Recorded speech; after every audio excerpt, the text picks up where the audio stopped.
Caro participante, esse evento não seria realizado sem a colaboração de nossos apoiadores, às quais agradecemos toda ajuda e empenho. Para que alcancemos os nossos objetivos, que é a conscientização das pessoas envolvidas com a operação aérea e principalmente a prevenção de acidentes aeronáuticos.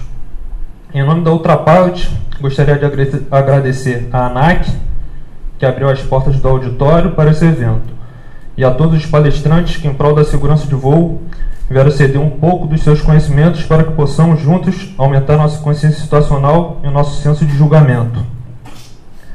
Não poderia também deixar de agradecer aos comandantes Gartenstein, ao Rocha e Wagner, que compraram a ideia e não mediram esforços para que se concretizasse a realização desse evento, ok? Vou pedir para o Rocha soltar um vídeo ali, para a gente iniciar nosso ciclo nessa jornada aí. Obrigado.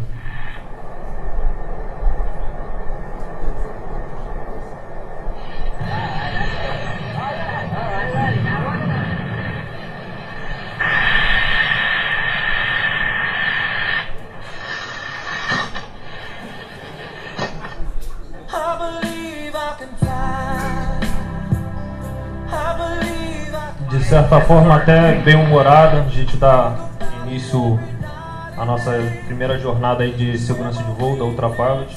Esse vídeo é mais para mostrar para vocês que desde os primórdios da aviação, o homem tentando voar, o acidente está incutido na aviação, né? Então a gente tem que fazer o máximo para tentar não estar deixando ocorrer o acidente.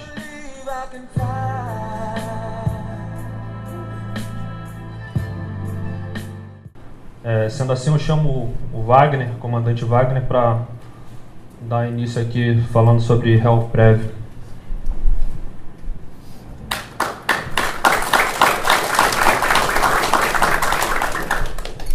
Não tem como a gente começar esse seminário sem falar de relatório de prevenção, ou o Air Safety Report, que é o mecanismo mais eficaz que a gente consegue prevenir futuros acidentes.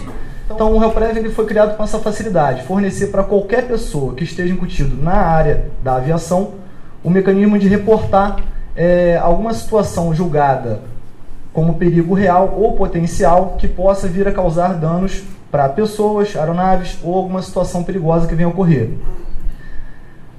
Isso aí vai ser encaminhado para quem? Para o nosso elo CIPAER, que é o responsável direto da entidade que vai tratar isso e direcionar para a gente poder mitigar esses determinados perigos. De onde é que vem isso? O primeiro contexto disso vem no artigo 87 do CBAER, que diz o quê? A prevenção é obrigação de todos que estão incutidos no meio da aviação. Então, se todos colaborarem, acredito que vai ficar bem fácil para a gente poder melhorar isso. A informação é o fundamental para a gente poder começar a tratar desses assuntos. Então, para determinadas pessoas, algumas vezes, né, a gente repara, olha, mas pelo histórico de vida da pessoa, para aquela pessoa não é uma situação perigosa. Então essa informação depende de quê?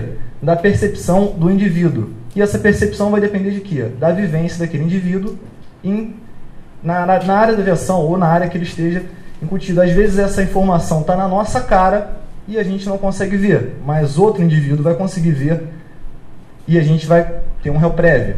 Então essa é uma situação também mais descontraída da gente ter essa percepção. Eu vou mostrar outras aqui, só para a gente poder entender. Então esse cara aqui parece que nunca tinha passado por essa situação, mas o colega dele aqui viu e está mostrando para ele onde é que está esse perigo aí iminente.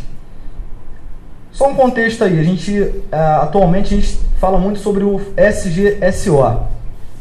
Então, dois contextos bem importantes que a gente tem que falar, tanto em HealthPrev quanto na segurança de voo, o perigo e o risco. O perigo é o quê? Toda condição real ou iminente que possa vir a causar danos à nossa atividade ou organização. Esse é o primeiro contexto. E o segundo é o quê?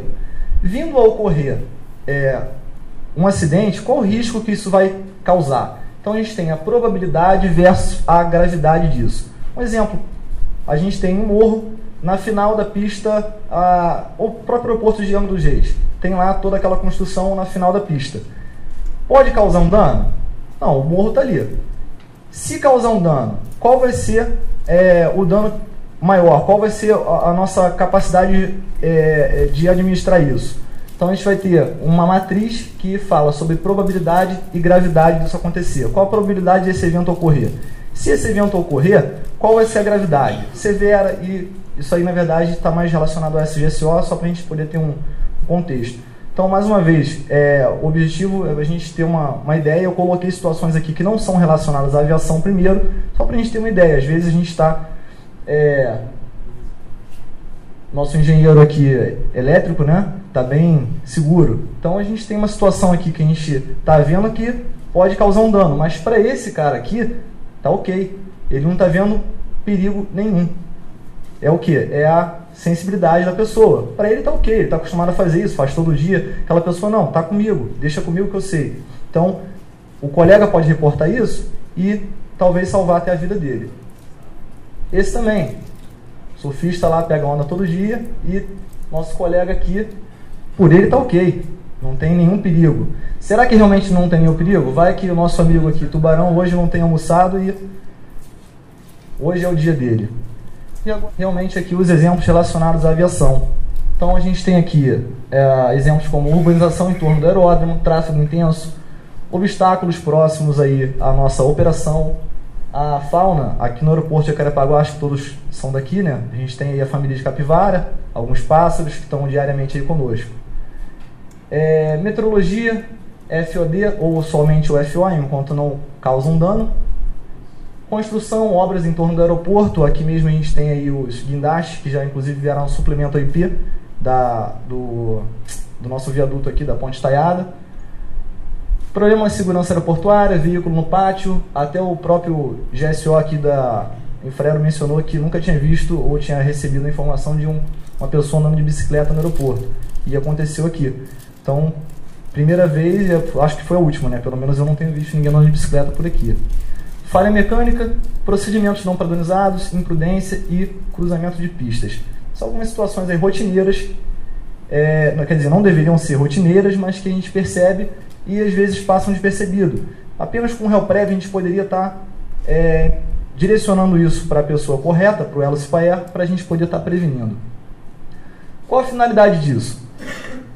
Com determinado passado tempo, a coisa vira automatizada. Então, o nível de percepção nosso vai caindo. Às vezes aquele problema que a gente, nossa, isso aqui é um problemão, vamos tratar. Passou-se o tempo e a gente acaba esquecendo dele, mas ele continua ali. Se a gente não der um fim nele, ele vai novamente ser um perigo para a nossa organização. Qual é o nosso mecanismo? Réu prévio. E quando a gente fala disso, a gente fala de um gráfico chamado de Glory Priority, que diz o quê? É um gráfico que a nossa atenção está alta e no decorrer do tempo a gente vai perdendo essa atenção, até que causa-se um acidente ou ocorra um acidente.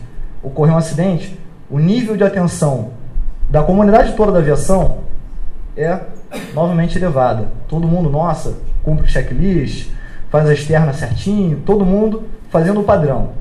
Aí o acidente é esquecido e novamente o tempo não para, até que a nossa atenção continua a cair. Qual é o nosso mecanismo de prevenir isso até que tenha um outro acidente? É exatamente o réu prévio, é o nosso nível de atenção aqui. Então, ele é o mecanismo que vai evitar, com um determinado correr do tempo, que a gente tenha um novo acidente, um novo histórico de acidente. Aqui são alguns exemplos do que às vezes a gente fica pensando, nossa, mas eu devo preencher? Na dúvida, preenche. Não é obrigatório a identificação. Se você se identificar, obrigatoriamente o elo SPAER vai te dar um retorno. Se não for viável ou não for pertinente ao tratamento da segurança de voo, ele vai te responder dizendo, comandante, ou a pessoa envolvida lá na segurança de voo, esse assunto infelizmente não é contemplado ou não está dentro do escopo. Mas aqui estão alguns exemplos que às vezes a gente fica, nossa, deveria ter reportado, não deveria? Na dúvida, reporta. Então, fadiga ou carga de trabalho, isso aí acontece na Suíça, que acho que não tem muito. Não utilização de equipamentos de proteção individual, incidente fisiológico com tripulante, previsão meteorológica incorreta, deficiente apoio de infraestrutura aeroportuária, controle de tráfego incorreto ou inadequado, sinalização deficiente, comportamento inadequado de operador, tripulante e aluno, associado ao que? Estresse, uso de drogas, álcool, tabagismo ou qualquer coisa, ou até mesmo medicamento, que diversos medicamentos a gente não deveria estar voando e às vezes alguém percebe, pô, aquele cara tá meio, não tá normal. Então você pode reportar. Uso de vestiário inadequado. Então, na nossa própria escola, a gente já proibiu de voar de bermuda. Então, só um exemplo assim de que a gente está sempre atento a isso. Deficiências em programa de instrução, treinamento, deficiência em publicação aeroportuária. Publicação qualquer ela. Só um adendo aqui. 2 exemplos aí de réu-prévios que foram feitos ou foram entregues lá na escola, foram tratados e tiveram uma resposta com um bom aproveitamento. Primeiro é o que? Aproximação para o galeão. Todo aeroporto tem a sua VAC e o galeão não tem uma VAC para helicóptero. O que a torre do galeão informa? Aproximação direto para Lima 3. Agora, inclusive, não está sendo utilizado porque o galeão tem obra depois da compra lá pela Odebrecht. Mas o padrão era aproximação direto para Lima 3. Aí você, paulista, não está ciente disso, isso não existe em lugar nenhum e você não conhece o procedimento. Como é que a gente não poderia publicar isso? Será que não poderia pelo menos ter um NOTAM? Não precisa estar na carta, não precisa ter uma VAC, mas somente o NOTAM já seria sanado isso. Então, um aluno lá da escola, inclusive hoje o comandante está presente aqui, o comandante Pablo, que mencionou isso, e além disso, a rota especial de helicóptero também. A rota especial de helicóptero Ilha e Paquetá. Tem uma divergência entre o que está escrito e o que realmente está publicado na carta. Então, queria mais uma vez parabenizar o comandante, porque foi levado direto para o chefe do ICA, que é o Instituto de Cartografia da Aeronáutica, e quando foi mencionado, ele falou, não, mas está certo.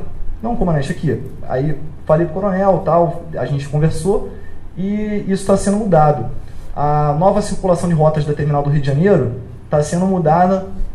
Inicialmente foi dado pelo start de um réu-prévio.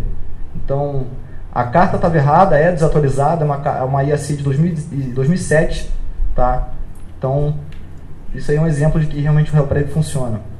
Segundo exemplo, o Augusta 109 possui rodas. Toda aeronave com rodas deve taxiar com as rodas sobre o solo.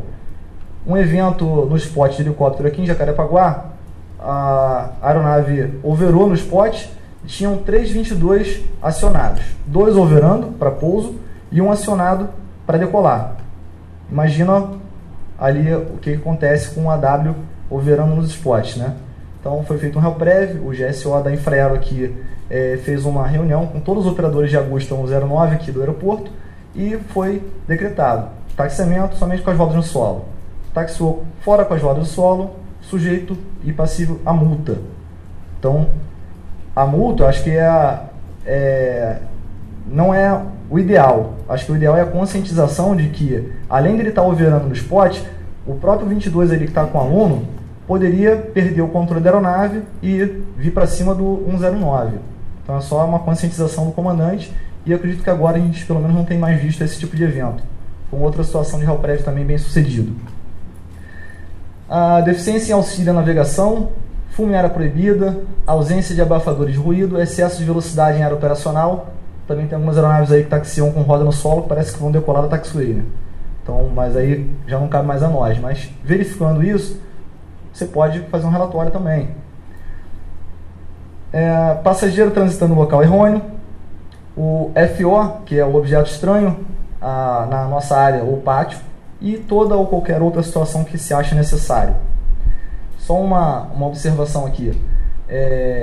O mais importante do réu-prévio é você não ter julgamento. Às vezes você está incluído nessa situação e você está estressado. Você, nossa, aquele comandante fez isso, aquilo outro. Então, primeira coisa, espera passar essa situação e faça o réu-prévio com sangue frio, pensando o quê? No evento. Então, pessoal, quem não conhece, tá disponível no formulário CENIPA 8 no site do CENIPA, e esse aqui é o nosso relatório de prevenção. No aeroporto tem na sala de embarque, tem na área de pátio, tem na sala IS, e toda e qualquer organização que esteja aqui tanto nos hangares quanto na parte administrativa, também tem que ter isso. Então, isso é o que eu tinha para falar de Reoprev. Segurança de voo é dever de todos.